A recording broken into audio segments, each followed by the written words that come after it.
Hello, Forest Science Explorers. Today, we're going on a virtual field trip to a productive wet eucalypt forest in Tasmania.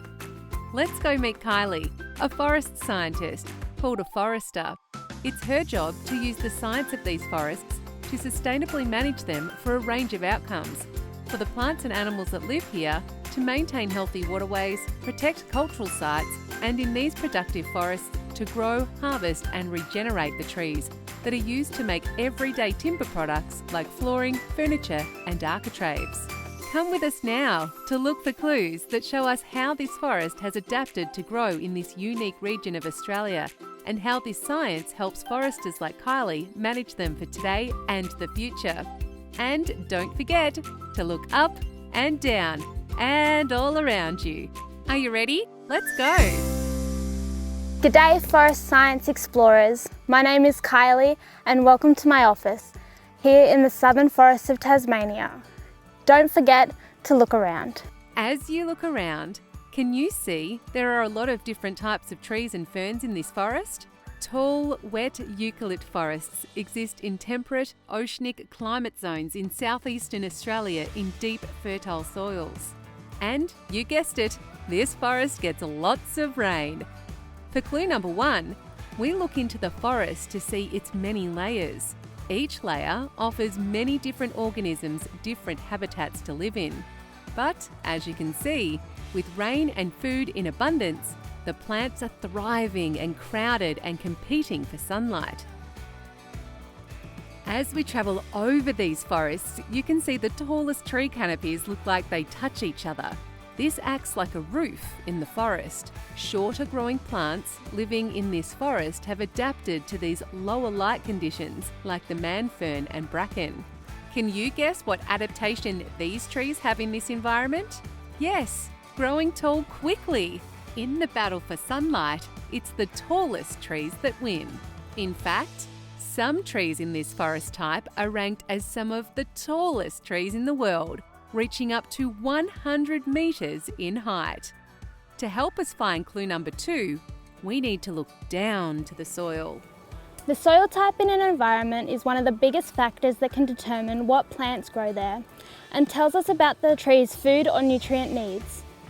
These tall, wet eucalypt forests get a lot of rain that carries nutrients away. You can tell this forest gets a lot of rain by seeing the moss growing on the tree trunks and forest floor.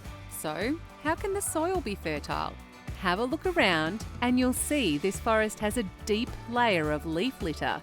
Leaf litter provides food for fungi and other decomposers. They work to eat and recycle the leaf litter to rebuild a healthy, fertile soil. But leaf litter, especially in hot, dry summers, can also act as fuel for bushfires. So, for clue number 3, we look to the blackened logs and trunks of the trees found here.